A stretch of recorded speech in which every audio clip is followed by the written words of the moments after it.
Hi, I'm Steve. You can call me Steve.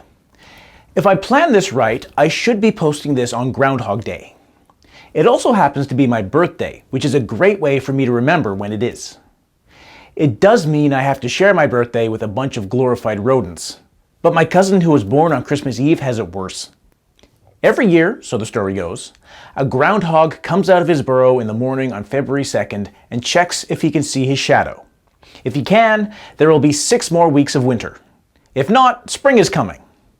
There are a few iffy things about this. First off, I live in Canada. We're going to have 8 more weeks of winter at minimum. Spring happens in April, sometimes May. Secondly, doesn't that seem counterintuitive? Shouldn't spring be sunny and winter be cloudy? No, spring is rainy and miserable. There's even a rhyme about April showers bringing May flowers. Spring is when the clouds roll in and dump endless rain to restart growing things. In the depths of winter, it's so cold that all of the moisture that would be in clouds is on the ground. If you can see your shadow in winter, it's because you're still in the icy grip of a deep freeze. And also, you should put your sunglasses on because sunlight reflecting off the snow will give you snow blindness.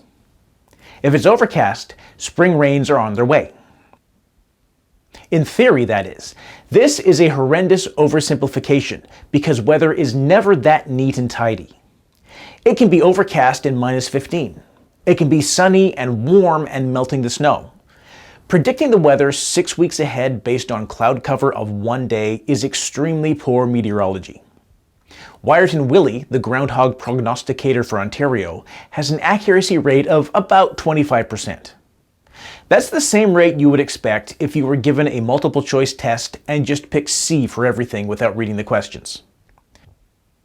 Willie is supposed to be the groundhog for Ontario, but I suspect they just bring out a random groundhog each year and say it's Willie. Officially, they're on their 3rd Willie, the first one having died 2 days before Groundhog Day 1999. They couldn't find a replacement in time, and the genuine article had already decomposed, so they put a stuffed groundhog in a coffin and called it Willie. I don't know what to believe anymore.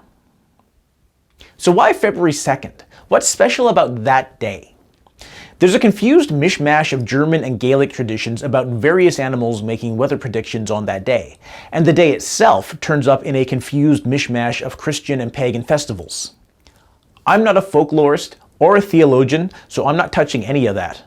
But I will note that February 2nd is halfway between the winter solstice and the spring equinox, which is why the pagan Celts revered it, and is as good a day as any to make predictions about how the rest of the winter is going to go. Are groundhogs good predictors of the weather? No. And the no becomes stronger depending on where you are. In Europe, where the tradition started, the Gulf Stream carries warm, moist air to the northern latitudes, and spring comes much earlier than it does in North America. It's actually quite reasonable to expect spring to turn up in a month and a half after midwinter, so there's a certain amount of lucky coincidence. Great Britain is at the same latitude as Labrador, and while it's chilly and miserable in Scotland, it's mostly ice-free in March. In Labrador, you can watch icebergs go sailing past in June. When I first moved to Sudbury, there was still snow on the ground in May. It was a pile of snow, and it was hidden in permanent shadow, but it was there. The groundhogs in the south can make all the predictions they want, but it means nothing up here. Of course, climate change will upset all of this, meaning the North American groundhogs may suddenly find themselves making accurate predictions, and the European ones may discover that spring arrived the previous week. Either way, it's best to listen to the professional weather forecasters and not hibernating rodents. Thanks for watching. I've been Steve.